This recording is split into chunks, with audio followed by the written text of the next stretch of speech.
Good morning. Oh, what's up, y'all? Happy Monday. Happy Monday. Happy Coffee Day Monday. Who's that? Let's say Glamorous? Miss Glamorous? Glama. Glama? Yes, glamorous. I just see glamorous. I can't see it from here. Does that say glamorous? I just see right now, I just see glam and then I just thought so. Ma. But you can see this, Mr. Ray. Okay. Well, we know that's wrong. No. Of course you are, baby. Of course. Thank you. Thank you. Hey, y'all. I just wanted to say that today, Happy Monday. Happy Monday. Today is a celebratory day that the 49ers, as we already knew from the beginning of the season, was going to make it to the show. Yeah. We made it to the show, y'all. It happened. It happened. So, as you guys can see, it's been a while since we've been on because Coffee Date Monday got kidnapped by aliens. But we're back. We're back. What's up, Mikey? We are back. Hey, Mikey. After being kidnapped by aliens, but here we are. We here. We're like, you know what? Let's go ahead and do this Coffee Date Monday. Okay, so when are we going to do Coffee Date Mondays? Okay. So like maybe we should like set a schedule so people know when it's coming. Yeah. So what we decided to do is last Monday, the last Monday of the month, we're going to do Coffee Date Monday. We used to do it every week and everything's like that. But since we have teenagers that are, our church is growing. And because our church is growing, it's taking a lot of our time. There's just a lot of stuff. A lot of stuff, y'all. So I definitely feel like we have a full travel calendar this year too. There's a lot of travel going up. Sorry, you guys. There's just a lot of stuff. Just a lot of stuff. A lot of stuff. But there's a lot of travel plans for this year. So there's like a lot happening. So you will see us every, what is it, fourth Monday or the last Monday? Let's put it this way, the last Monday of each month. Yeah, just say the last because sometimes there's 5 Mondays. Right. So it'll be the last Monday of the month. Now, we could do some pop-ups. Yeah, pop-ups are cool. We might do some pop-ups. You know what I would really like? I would really like some pop-ups with other people. Like, is there a way we can do that? Like, yeah. Like pop the people in virtually? Say it again, 5 times. Pop the people in. Pop the people in. I said 5 times. I can't do it 5 times. Pop the people. But can we pop people in? Like, you know how like when you invite somebody. Yeah, you can do that. We can do that? Mm-hmm. I think we should do that. I think we should. Hey, Erica.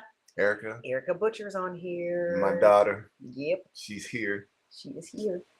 And I know right now, little John Bobby is crawling all over. No, he's not crawling. He's running all over. Running all over because he's just a bundle of joy and energy. God's grace is sufficient on my daughter-in-law. That is for sure. My God. Yeah. So, what are we talking about today? I think we have a topic. Tell us the topic, honey, because I forgot how you said it. Okay. So, where's the producers? Where's the producers? Production? Where's the production? I need the production team in here now. No, I wish that would be great. No, but today we're going to talk about all the things that we were terrible at, or all the things that we were not quite good at when we first got married. Yes. And like how we grew into those areas. And with that topic, with that subject, we really kind of want to use it as an encouragement with how things don't always stay the way they start. Like the way things start is not always the way that it will remain. Mm-hmm. I just know personally, like a lot of times when you see certain things, you just think, like, and maybe that's just the way my mind works.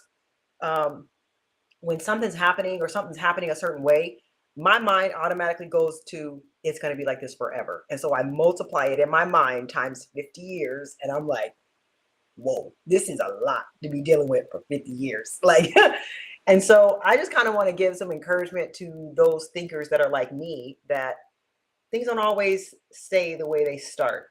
That's true. Yeah.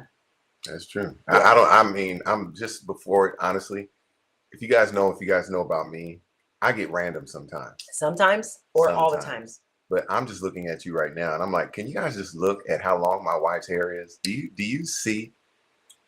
Yeah, we're doing a little length check right now. Yeah, I see that. I appreciate the appreciation. Yeah. Because you know what, you guys, he be hating on me. No, I don't. I tell the truth, shame the devil. He be hating on me, you guys. If I straighten my hair, try to do a little length check, do a trim, he's all upset. He's like, why are you straightening your hair? Why? No, I like it curly. Why are you straightening it? So I'm like, can I just see where I'm at? I'll be and honest. then I'll braid it back up, or I'll be back curly. I'll be honest. Be honest. I don't like straight hair. I just don't. I think we talked about that on another coffee date Monday. We did, but I'll always talk about it. I like your hair natural. Yes. Okay, so that's just it. But I will say this: I prayed. You did for a woman with long hair. I remember that was a part of your prayer. That was part of my prayer. So don't be getting mad at God that He gave you what you asked for. So her hair is long, and she's strong, and you still complaining. Mm-hmm. No, but I bada appreciate. Bing, bada but bong. See, this is just another fact that things don't always stay the way they start. Right. Because let me tell you guys something. I will never forget, you guys. I will never forget. Okay, when I was pregnant with Judah, my hair, like, it fell out. Like, something happened. Like, hormonally, like, stuff be happening when you're pregnant. And so, you guys, like, it was bad. Like, my hair fell out. I was super sad. Yep. And, I'm still missing some hair around here. But still, I was, like, super sad. I had no hair. And so I went to my hairstylist at the time. And she was like, well, let's just put a weave in it. I was like, oh, my gosh. Okay, let's do that. And so we put a weave in my hair, you guys. And I was like, oh, this is so great. I could not believe it. Give me a little length. I couldn't believe it. I felt pretty. I felt all cute. And so I couldn't wait until I got home to see my husband. I'm just like freshly had a baby. So, I'm still going through the little, we feel awkward. Can I hear some moms in the chat that know what it's like? I mean, like, after post baby, when your body is still like, what is happening? Hair falling out, face still's looking like you got hit by a truck. There is some serious insecurity stuff happening, right? Right? Is there any moms that can witness to that? So go to my hairstylist. My hairstylist is like, okay, let's do a weave. And I'm like, oh my gosh. She said, let's just try it. If you don't like it, you take it out. I'm like, okay, yeah, girl, let's do that. So did it. I felt so pretty going home. I couldn't wait to see my husband. And I'm like, oh, I hope he thinks I look pretty. Because for so many months, I didn't feel pretty. I was my son was borrowing my body. So I didn't feel pretty. So I get home. He opens the door, you guys. Because I think I knocked. For some reason, I knocked. I don't know. I knocked. He opened the door. You guys, I am not over-exaggerating. I promise you, it went exactly like this. He opened the door. I'm standing there. And then what am I doing? I'm smiling because I'm like, do you like it? Do I look pretty? You guys. He looked at me and said nothing. Of course, it was straight. It was like this. It literally looked like this. Like, it was probably like this length. It probably did. Yeah. It was probably like this length. Got it weaved. Felt cute. Standing at the door. And he just didn't say nothing for a long time. And so I'm just standing there like, babe, do you like my hair? Like, what do you think? You guys, he walked off. He didn't say anything. And he didn't talk to me for the rest of that day. Talk about the things that we were not good at the start of our marriage. That was one of them. Handling conflicts. Yeah. Perfect segue. Because that was not the way to handle it. I had some serious insecurity issues. I had just had Joe baby. I'm still looking like Bertha's mama, Big Bertha's mama that flew off a truck. Like, I'm looking a mess. I'm trying to pull myself together. And you were so upset at my attempt. And he didn't talk to me for that whole day. Talk about how not to handle conflict. Let's go there. I need all the moms in the chat. Let's go. Come on, let's go, you guys. Let's get this going. Let's talk about how we feel about it. I just want to say one thing is that the fact is, first of all, she knew I don't like weaves. He doesn't like fake hair. I don't like extension. I don't like the way it smells. He doesn't like fake things. I don't like it. I just don't like fake stuff. And I am a female, and I think it's amazing how diverse we can be. But before you get there, can I finish telling my side of the story? Sorry, sir. Yeah. Sorry, sir. So as we sit down and I sit down and look, I don't like the way the hair smells, how it feels, and it don't look right. I don't care what people have accepted with the fake hair. I like natural beauty on women, period. On my daughter, on my sisters, on women, period. Mm-hmm. But when it comes to my wife, mm-hmm. I want my wife, and I've told her this since we met. I don't like wigs. I don't like it. And mind you, back then I wasn't attentive to her needs. I got all the comments. Ariel's like, she's still mad about it. Right, she is mad about it.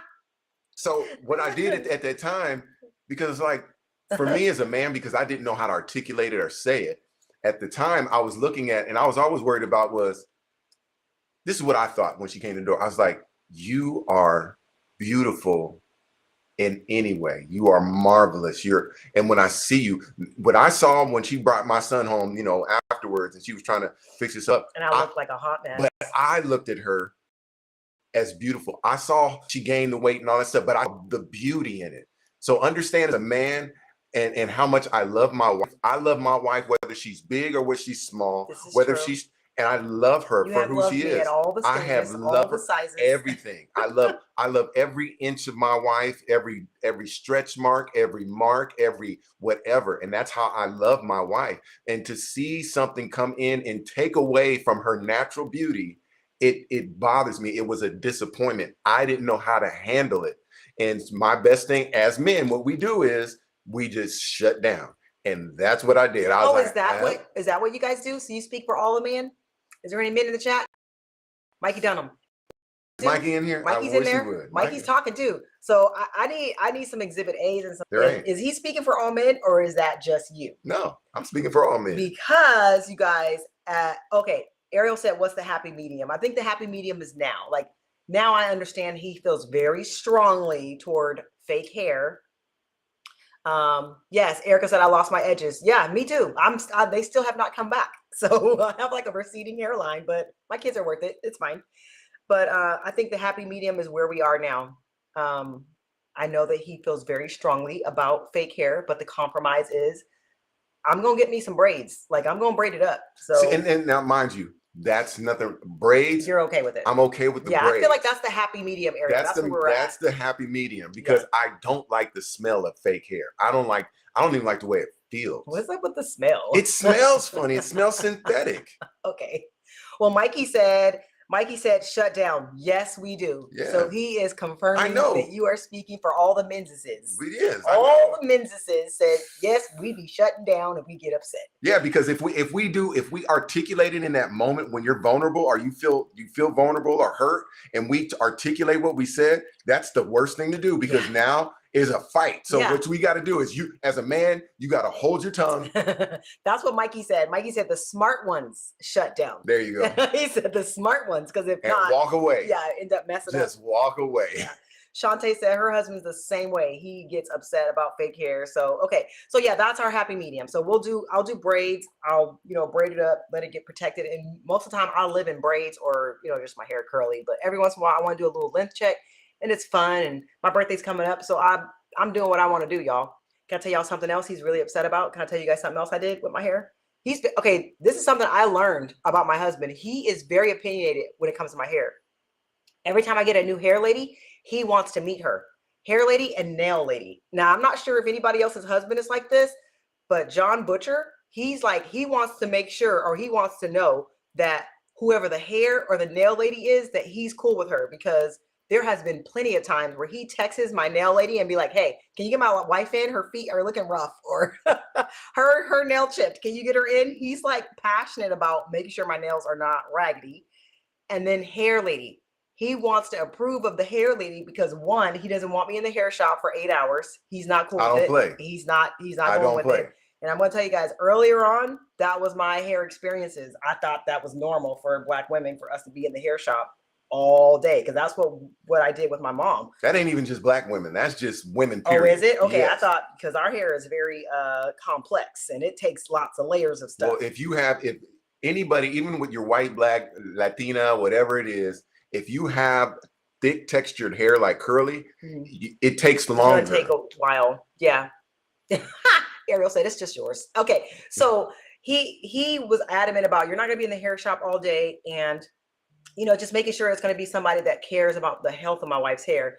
So he has literally had the green light all my hair ladies, which I appreciate. And all the hair professionals that I go to, they really like that. They like the fact that, oh my gosh, I love the fact that your husband's involved. And of course, he wants to tell them, please don't put no fake hair in my wife's hair because me and her it's not gonna be good when she get home. So anyway, all my hair ladies like really love that about him. They think it's really fun. But that's something that I learned earlier on, that he's serious about certain things, hair and nails. He ain't playing. Nobody gonna say they seen John Butcher's wife walking around with crazy hair and raggedy nails. And it's for me. I'm just be honest. Yeah, it's for me. That's just how you feel. And I, literally I will go without. Like, I don't go to the barber. I would love to go see I have a barber, and I don't even go to my barber. Ariel said, oh, well, also most husbands eat vegetables, but yours don't. Right. So, Ariel be doing straight stand-up in the comments, y'all. She does. So, but like literally, I go without so that she can have. Because I want my wife, when I hold her hands, when I'm sitting holding her hand, I'm kissing her hand, I want her hands to look nice. Her feet, if I'm rubbing her feet or doing something else like that, I want her feet to look nice. I don't want her feet looking all raggedy. And that's just me. That's your personal preference. It's my personal. So that has been our happy medium. We've understood that. But let's talk about our topic today, about the things that we were not good at. We've already talked about how you were not good at communicating. I'm still not. When you are not happy with something. Not. No, I feel like you've gotten a lot better. I think you've gotten a whole lot better. So I'll tell you what. I'll tell you one thing. Okay. Like, one thing that I was terrible at when we first got together was not telling you how I felt. I think then, because I would just get mad and I would just hold on to it. So what was the thought in that? Like, you thought that I should know that was going to make you mad, and then so you were angry. You were supposed to know. I was supposed to know. Okay, so it's like the mind reading thing.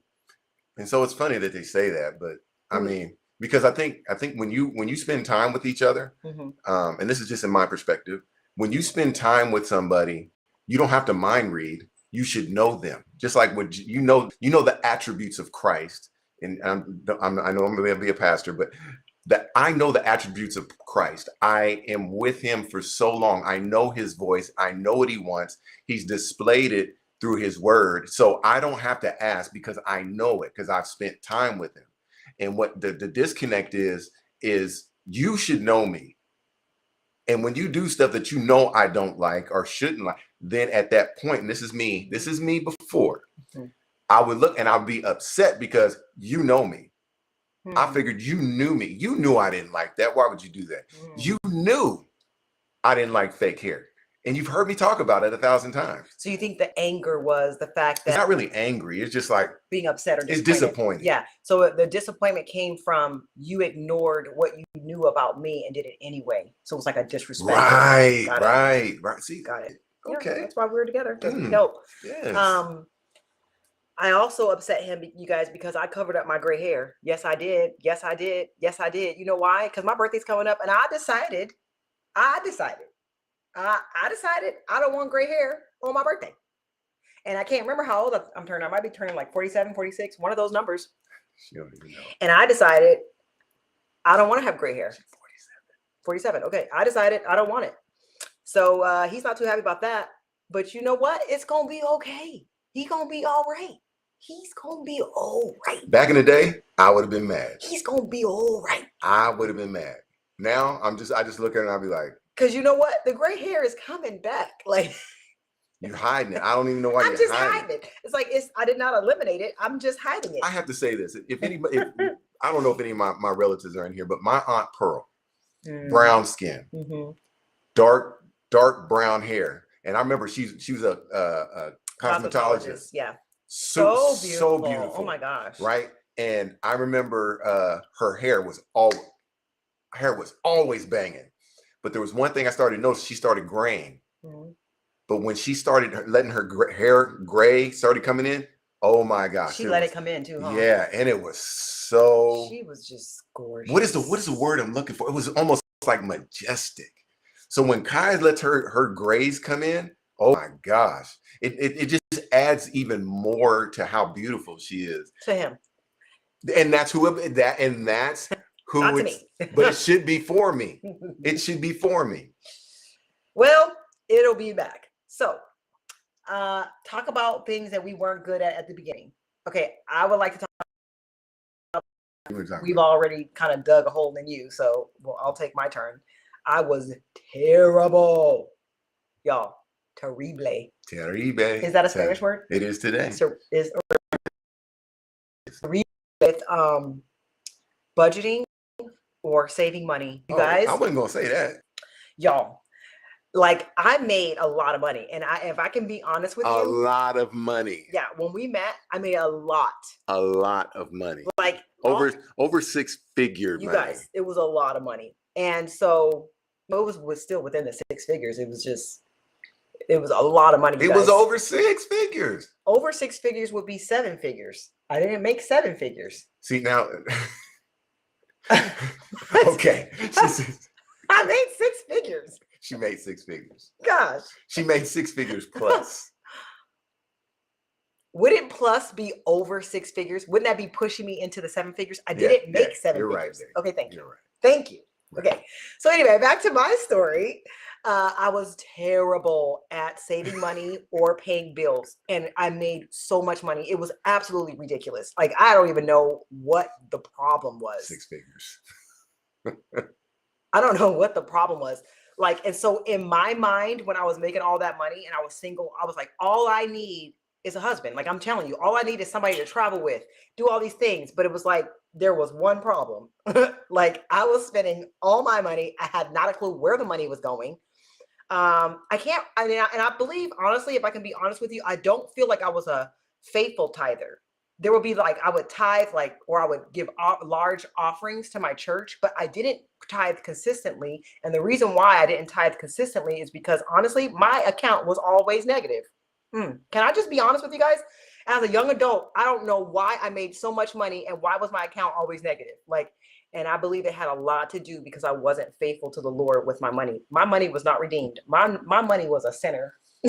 Haggai chapter 1. My money needed to be saved. When you bring home money, it's like putting your money in a bag with holes in it. Yes. That, you guys, I had not a clue what the disconnect was. Consider your way. Because nobody taught me that. Nobody taught me that when I was a young adult. I just thought you make a lot of money, you have a lot of money. And I'm like, where's the money? So anyway, John Butcher comes along and he's like, let's see the credit score. I'm like, credit score? Why? Why do we need to see the credit score? You guys, it was so terrible. How can you have six figures and have a 400 and something credit score? You guys, it was embarrassing. Like, I thought that was going to be me forever. And I say it all the time. Yeah, I've literally said it in messages before. I'm like, get you a man that loves the Lord, that will get you right, get your relationship right with the Lord, and get your credit score right. Like, I had not a clue that was something that I needed, but I needed it. My finances were desperately sick, in need of a savior by the name of Jesus. And my husband definitely helped me with that. And I was so thankful, but I was so terrible with that, you guys. But of course, as we got married and as things went on, I decided to quit my six-figure job. You didn't decide. So, well, I found out my baby was getting shipped off to a different childcare, y'all. It was terrible. But anyway, my husband felt honored to be the breadwinner for our family. And I'm like, man, I love that whole idea. So I quit my job. So anyway, that was one thing that I was terrible about at the start of our marriage. But of course, things don't always stay the way they start. Hallelujah. Praise God. So it's gotten better. I've gotten a whole lot better. And I want this one thing I need you to talk about. Oh, you guys, I could not cook a pancake. Can I tell you something? You guys, I could not cook nothing. Can I just share you something? Let me share something so you can hear this. I probably said this on some other Coffee Date Mondays. When I was courting with Kaya, see, she had a plan B on the side. Oh no, we've already talked about this. We're talking about it again today. Already. We're going to talk about it. We need to go forward. Okay. So she had this dude that worked in the financial district too, right? She had a plan B just in case I didn't work out. But unbeknownst to me, because you guys need to know this, that I'm pretty sneaky. I can get into stuff and I can find things out. You know what? And that was a concern. You hacked my email account. I didn't hack it. That is not a criminal offense. Anyway, so I look and notice that her and this dude was talking, just kind of innuendo-ish, you know what I'm saying? Very And he was like, surface level. whatever it was, you know, but just let me help you guys out. This is what she did. She was like, well, maybe, you know, this is what he asked. I'm just making a long story short. He's like, so when you gonna make me some of that chicken again? Can I say what happened with the chicken? No. Okay. I don't want you to say that. You notice I'm looking dead at the camera right now as I'm talking. He wanted some of the chicken. He wanted some of the chicken, some of the thigh meat. Oh my God. And some of the breast meat. Oh he wanted it. He didn't just want it baked. He wanted it fried. Oh, come on, somebody. This is what he wanted. Right. But so then anyway, so I found out, and of course I went ahead and emailed him back. Now, how he found out and how he got my email account, you guys, I have not a clue. I emailed him back for Kaya to let him know. For me. For Kaya. But as me. But he did it as me. And that's what made me upset because he was speaking as me. He replied to the email as me. Yeah. I was flabbergasted. Yeah. If you're going to talk to homeboy in my email account, talk as you. So mind you, I'm saved, I'm sanctified, but I'm also jealous. Okay? I'm jealous. I didn't know that. That was new information. But I'm just trying to exemplify the same nature that God has, because God is a jealous God. Oh, come on, somebody. But he's jealous for the heart, not for the chicken. Yeah, so right, exactly. So what ends up happening is I went ahead and send it to him, and then Kai got mad. So I said, let me apologize. So I sent the dude an email just from mine and said, look, man, I apologize for doing that. That was juvenile of me to do that. But me and Kai are courting. So back off. So yeah, back off. And you're not getting any chicken. That's what you said. And then he decides to go ahead and email me. Yeah, back. he did. And and he wanted to call me a couple of words that I won't say. Was... And said, if you want some, pull up. Yeah, guys, it was bad. Then guess what? I wasn't ready for any of it. She didn't realize. Mr. John Butcher from Suisun. Because you know what? To me, Suisun had no thugs. Mm-mm. I'm from Vallejo. I'm like, Suisun has no thugs. Well, Suisun has no. I went ahead and pulled up. I pulled up. I went and picked her up first. Yeah. And then pulled up to the what is it called? You guys, the casual carpool. The casual carpool. Was flabbergasted. And I'm sitting there standing right next to my car looking. Where is he at? Which one is? And guess what, y'all? He was standing out there and I said, nope, I don't see him. She just now telling me this too. He was there. She never told me this till now. He was there, y'all. I saw him and I was like, no, I don't see him. Because I'm going to let y'all know. I would have been an idiot to be like, there you go right there. Well, what fool would I be? No, I'm not going to do that. Because first of all, this has gotten way out of hand. No, it doesn't. Way out of hand. I will fight for what I prayed for. But no one's asking him to. She didn't, and it's not required. But see, do you guys see, if there's probably just two men in here. Right now, listening to me, they go, yeah, John, that's exactly how. Now, bump that dude, man. Get your bride, get your girl. See, that's what a man does. That's what a man would do, and that's what I did. But guess what? Even though she sits down and laughs, deep down inside, she loved every minute of my thug ways. Who says that's true? I need evidence of that. I don't know what you're talking about. You guys, to me, John Butcher, the guy that walked around with a Bible in his hand, was not going to take it there. And a Bible in my hand. We went and a strap in my belt. You guys, we went to picnics, and this guy carried a Bible, and we're not talking about just a little pocket Bible. We're talking about like a table-sized Bible, like for the family room table. It's like a Bible. And I'm like, to a picnic, I'm like, this guy is saved. Like, I have never, this guy is saved. This is exactly everything I wanted, Lord. Thank you. And now he's breaking into my email accounts, speaking as me and looking to fight people. I wasn't ready. I was not ready. I was not going to let that happen. But she liked it. Look at it. Look at it. she liked it. She goes, oh, he's good. He's holy and he's hood. He's holy and hood. Ariel said, from gangster to pastor. This should be a Netflix series. Look, but I liked the fact that if he needs to access the gangster, he knows where it's at. I mean, I liked that part, but I was not going to allow that to happen. I wasn't going to allow him to defame himself by doing that, which I'm glad that I did it, because now he's a pastor. And what if that guy goes and tell everybody he's not a true man of God? He came and beat me up at the casual car pool. It Like, happens. no one It wants that to be a happens part of your anyway. story. It happens anyway. We get people that get online and go tell other pastors stuff about me. I Yeah. don't care. And you know what? Melinda said, you know what? That's flattering, but she wasn't going to visit you in prison. Now that is facts. The girl, I wasn't. I was You like, know, well, he was but nice, but he's in prison now. Sister Melinda, I will say this. Who knows that maybe God had planned for me to start a prison ministry Oh my God. in San Quentin. Oh no. Thank you, Lord, that it couldn't, Nah. that it was not what it could have been. It wasn't. God it is wasn't. good. But you know, we're talking about now. But this one Anyway, I wanted to talk about. Let's go back. Cook. She couldn't cook. I couldn't cook. I couldn't even cook a pancake. Like, you don't even want to know what our pancakes look like. It was like bad. Like, we're talking about pancake with like burnt rings in it. Like, I couldn't understand, why is it burnt in rings with circles? So like, she you would guys, put a little and then put a little you and then guys, put it a was little. so bad. I couldn't cook anything. She swore she could cook though. But you know, I feel like a lot of these things that I was not good at. I I'm was like, robbed. I feel like Mama Betty and Papa Burns should take some responsibility for this. No. Like, I wasn't Mm-mm. taught some things No. because Mm-mm. as an only child, you guys, I didn't have to do anything and they weren't asking me to. And so I didn't know to be interested in it or to know how.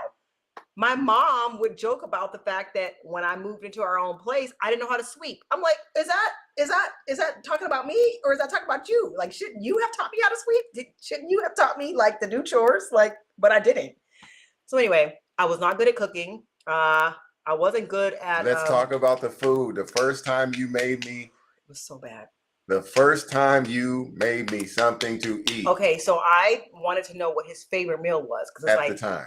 at the time, and we weren't married yet. But I'm like, hey, I really like him, and I want to learn how to cook something. So I want to learn how to cook his favorite meal. So I asked him. I said, hey, can you tell me what's your favorite thing? Like, what's your favorite? And he said, my favorite. He said, I really like chicken parmesan. Had never heard of it. Never heard of it. You know, my mom's from Louisiana. Papa's from Richmond, California. We just eat just, I don't know, black people food. I don't know what chicken parmesan is. So of course I looked it up. I Googled it. I figured it out. And I'm like, okay, I'm going to learn how to make chicken parmesan. So of course I'm still living with my parents at the time. My mom's like, okay, what is that? I'm like, I don't know. Well, let's figure it out. I'm going to learn how to make it. So I'll never forget. He came home. He was working at the VA at the time. Yeah, Right. so we were married. No, we weren't married yet. We were married. No, because the first meal I made you while we were married was a pork chop that was terrible. No, it was the chicken parmesan. We weren't married. Listen, it was the chicken parmesan. We have just moved into our new house. You were off, and I got home, and you had prepared our first meal at that house.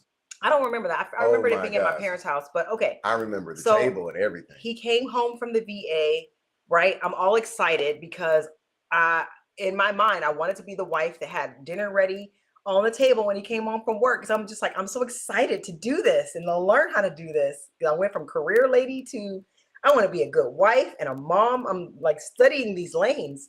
He comes home and I put the plate down in front of him and I'm so excited. And I'm like, he's like, what is this? And I'm like, it's chicken parmesan. And he's like, oh, okay. And then what happened? He cut into it and he spit it out. He spit it out. He spit it out on the plate. And then pushed it away. Pushed the plate away. And he says, I can't eat this. I can't eat it. You guys, he did not try to fake eat it. He didn't try to fake chew. You guys, he put it in his mouth. He spit it back on the plate, pushed the plate away and says, I can't eat this. And I was so sad because I was like, oh, okay. What was wrong? Was it not done or something? Or was it burnt? What was it? It was not done. It was probably wasn't bad. done in the middle. It was bad. So anyway, Bad. So I went back to the drawing board. I was sad, but I was like, okay, I got to put my big girl panties on and figure this out, you guys. And I continued to study. I continued to try. There were plenty of times. I remember making him pork chops one time. He was like, this is awful. Terrible. I remember lots of bad meals that we went through. But now. But now and but God. But now I know how to cook for him. Like, I feel like I know how to cook for him. She cooks excellent. Okay, guys. I really enjoy cooking. And I love trying to learn how to make new things because I enjoy it. It's therapeutic for me. Like if I'm stressed or I'm feeling like anxious about stuff, like I would love to get in the kitchen and just cook. Like it makes me happy. But because my husband has a palate of a 5-year-old and he only likes like 5 things, it makes it difficult to do that at home without being wasteful. Cause like there's things he just won't eat, you know? But now I feel like I know how to cook for him. I would love to be a good cook overall and like know how to cook lots of things, but I don't know how to cook. There's lots of things I don't know how to cook, but See, we've overcame that obstacle. I'm a lot better. you're a lot better. She's a very good Yeah. cook, you guys. I mean, yeah, even with me, I watch her cook stuff, and when people come over and eat it, they're like, "Oh my gosh!" So she's really good cook. I just, for me, because I'm super picky, And like Ariel said, he doesn't eat vegetables. I don't eat vegetables. So there's a lot of things he just doesn't eat. We're talking about the guy that goes to a wedding because he performs the wedding. You guys, he's eating the kids' meal menu. Like, you know, everybody will have like, you know, the big adult plates. Like he goes into the kid line and gets the chicken nugget and the fries. And everybody has filet mignon and salad and all No, that. if there's filet mignon, I'll eat the filet mignon. But if they got some kind of Salisbury steak. yeah, something with Yeah, mashed potatoes and gravy. He doesn't like gravy. He doesn't I don't like gravy. gravy. I don't. Yeah, so he gets in the kids line and he eats the meals. Yeah. So yeah, that was a thing. So always stay the way they start. They don't. Right? Things don't stay the way they start. Yes. That's really good. Yeah. I like that. And I'm thankful of that because I feel like earlier on in our marriage, say that first 1 to 2 years, like we looked pretty sad. Like there was a lot of things we were not good at. Can I say another things that you were not good at? Tell me. Sure. Homeboy was not very good at the whole parenting role. Okay. I do not feel like that was something that he was that good at. Okay. Because I'm looking and I'm observing because, you know, you guys, I'm being studious in this new life, in this new season that I'm in. So I'm trying to be studious of it. And I'm looking at him with his boys. And I'm looking like, I feel like there's more you should be doing. And so, and then of course he's like, I'm doing my best. I'm providing. I'm like, there's a lot more you could do besides just provide for them, you know? So we went back and forth with that and he got a lot better. You want to talk about it? Sure. And we're talking about things that we weren't good at the beginning. No. So, as you guys know, John and Juwan, when Kai and I, you know, first married, John and Juwan would be at our house every weekend, and then during the weekends, Every other week. every other week, Yeah. and then during summer, they'd be with us probably most of the summer or whatever. But even when the times that would come, just for me, I didn't know what to do with them. So for me, it was just I would have they got all the stuff, the Xboxes, all the toys, all the motorcycles. I just got a motorcycles, Hoover crafts, hovercrafts, all this stuff. And for me, that's what I deemed as what a good dad does. And for me, it is provide. That's what a dad does. And so, and now this is going to be really difficult for some people because I see what's about gender roles and what a mom should do and what a dad does. And there's you could take a lot from each side. So as a father, yes, I provided my kids more than what they could ask or even think. Financially, financially, I did it, and that was my job. But what I didn't instill in my kids was the fact of it was time, not just the treasure, but now the time. And I didn't spend enough time with them like I should have. You know, for me, it's just like, okay, the only thing I could say to my kids was, okay, when you get older, make sure you get a good job, stay away from straight, you know, certain kind of women. Don't do this, don't do that. That was my idea of being a father. And it took a long time for me to try to understand that. And I just remember Kai used to tell me, and which is so crazy, guys, because Kaya told me, she said, John, just go down. It was funny. She's like, go down. Listen to what I'm about to say. Go down. Because we'd be sitting at the couch. She'd be like, go down to them. Go where they're at. Because they'd be like wrestling on the floor. Yeah. And I'd just be sitting there. I'd just be sitting there like this. On the floor. Yeah. And I'm just sitting there and she's like, go down to them. Watch what I'm about to think. Because anyway, I would sit there and I wouldn't know what to do. But then when I started going down and start being involved with their life and spending time and doing stuff like that is when things started to change. But, you know, unfortunately, I think with that was I couldn't redeem that time. I couldn't bring that time back. But when I started noticing, I started wanting to really, really spend time with my kids. And, you know, some of you parents are like, man, I wish I would have done this. I wish I would have done that. That's fine. But those days are past. I can't get them back. So what I need to do now is during this time, let me try to redeem the time now. And still instill in them in their future. So that's what I attempted to do when my kids were older teens in that sense. And now with my Kai and I's kids together, I've done a lot better job now instilling stuff in there, and I'm starting to see the fruits of it. especially with Judah and Heaven as they're getting older. I've learned from each child I got better. Each child I got better. And that's what I learned from. So it didn't start out well. There's two things I'm going to just put together. Is one is that I remember when my mother, after Kaya had said this to me about go down to them, my mom said to Kaya, she goes, "That's so weird." She goes, "I used to tell Thomas, which was my dad, the same thing. He wouldn't know what to do with the boys.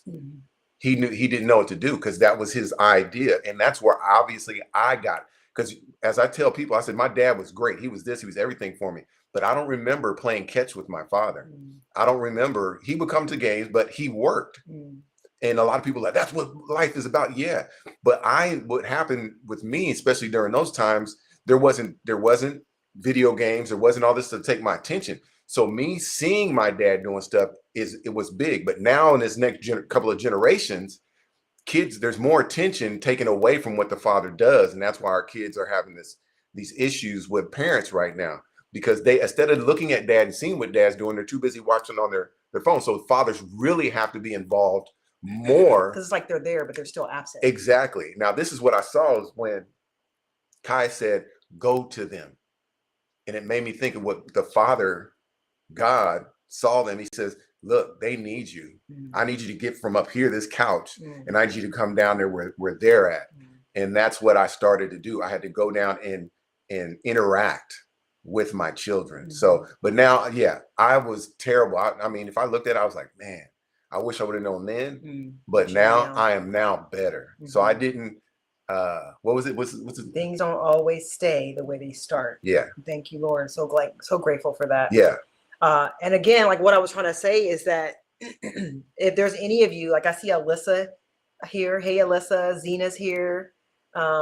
Erica, our daughter-in-law, like just as something to take away, like things don't always stay the way they start. So like some of the problem areas or some of the hit and miss areas toward the beginning, especially those first and those second years where you're just like, this right here, I didn't see this coming, but I see this as a problem or as some sort of disconnect, just to encourage you to just continue to pray about those areas, because things don't always stay the way they start. And then as we grow, all of us, because we're both growing individually as well as together, but I'm still growing to be a mom. I'm still growing to be a wife.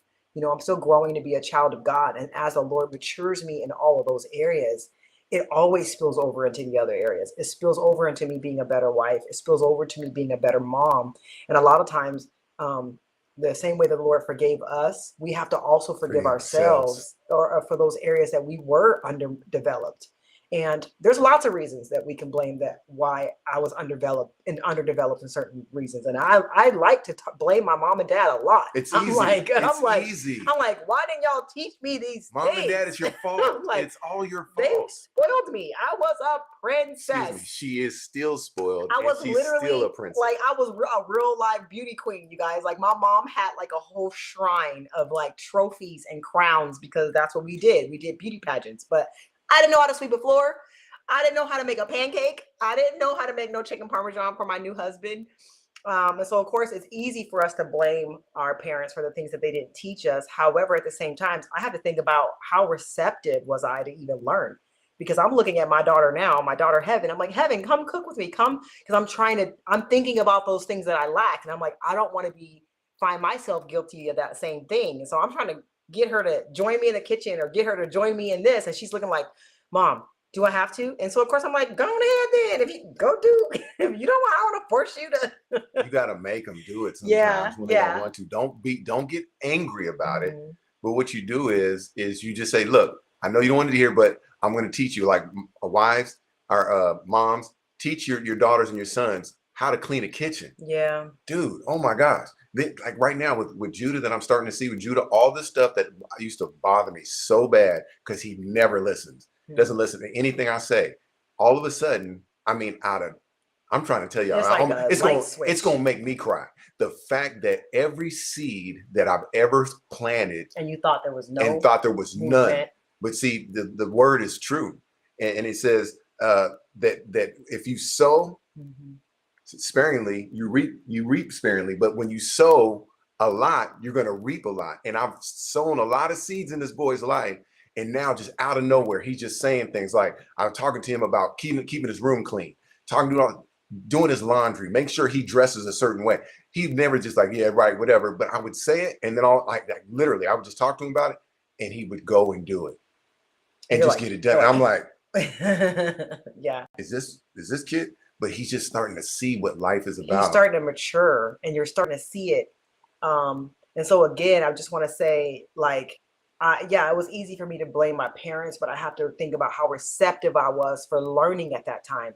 And what does that saying say? Say that when the student is ready, the teacher appears. Exactly. You know, and so it was almost like, I was underdeveloped in a lot of areas, but I'm so thankful that my husband was patient with me and had grace for me to grow in those areas, because things don't always stay the way they start. And that's the same thing with Kaya, for me, just as a husband, you know, just learning how to wash my wife with the word and be patient and kind. That we've gone through some pretty hard issues with both of us, and mind you, Kaya and I have a very high expectation of each other in a marriage. It's not about cheating or anything, but it's just sometimes communication, and we've had to get over these things. But now, as it's be 20 years this year, y'all. 20 years. 20 years.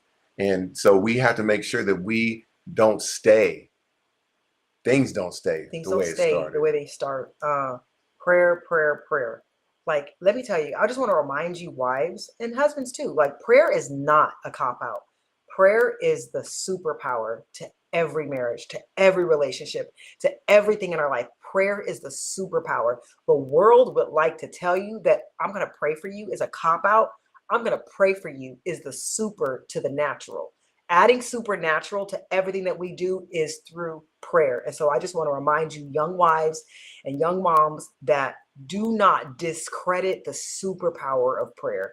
The Bible tells us to pray without ceasing. And that is because there's always something to ask the Father for. There's always something to ask his wisdom for, his help, clarity, discernment. There's always something to pray about. And so please don't get too confident within your abilities or through your experiences that you feel like you got it. Pray about everything. Effectual, fervent prayers of the righteous availeth much power. Yes. Much power. You don't know how much power is in your prayers, you guys. And listen, your prayers don't have to be super elaborate. You don't have to, every time you say it, don't have to be Father God, Father God, Father God, and all that. Just all you got to say, God, Father, look, I need your help. I need wisdom. I need this. And then go, thank you. Thank you for that wisdom. Thank you for giving me the wisdom to guide my children. Pray in faith. Praying with my children, praying with my wife, praying for my wife, praying for my children, praying for and with your family is imperative. It's everything. It is. So thanks for joining us today, y'all. My coffee is empty because, y'all, I was talking today. I drank all my coffee. So you can tell I just want to say this too, guys. Bang bang 49er gang. Okay. 49ers is going to the Super Bowl. We're going to the Super Bowl, yo. Now I don't know if we win in the Super Bowl. I'm just telling you. I'm not trying to be negative. No, but I'm just trying to speak the truth. I don't know if we're gonna win, but I'm just happy we there. So let me say something. I'm gonna give you an analogy. So Kai and I, we used to go to Disneyland, and then when they had this new ride, the Star Wars ride, we were at Disneyland for 4 days. And each day we tried to get on that ride and we couldn't get on that ride. So finally, the 4th day, it was our turn. We couldn't get on the ride and we missed the ride. We weren't able to get to the ride. We got to Disneyland, but we didn't get on the ride. But we still had fun. So that's what we're hoping for. We're just happy we're in there. We're just happy we're there. And if we win, if we get on the ride, great. If our number comes up, great. And we get it, great. And Mr. Irrelevant Game Manager wins, great. But if not, we were fine. At least we were there. I'm still going to preach the gospel. And I'm still going to love the Tolberts. We're going to love the Tolberts. I'm still going to love the Tolberts and their Kansas City team. I'm still going to love them. We're going to love them. I'm not going to be mad at them this time. Last time we played Kansas City, I didn't speak to our friends, the Tolberts, for a second because it took me a second. This is what I tried to say. I said excommunicato. I needed a second. But this year, I'm way more mature than I was before. We are. And I'm still going to love them. I don't care if we're going to win or not. I'm just happy we're there. So Thank you guys so much for joining us today. We'll be back on the last Monday Last Monday, of the month, or unless we do a pop-up. we do a pop-up. So we love you guys. Love you guys. God bless you. Bye. See ya. Bye. See ya.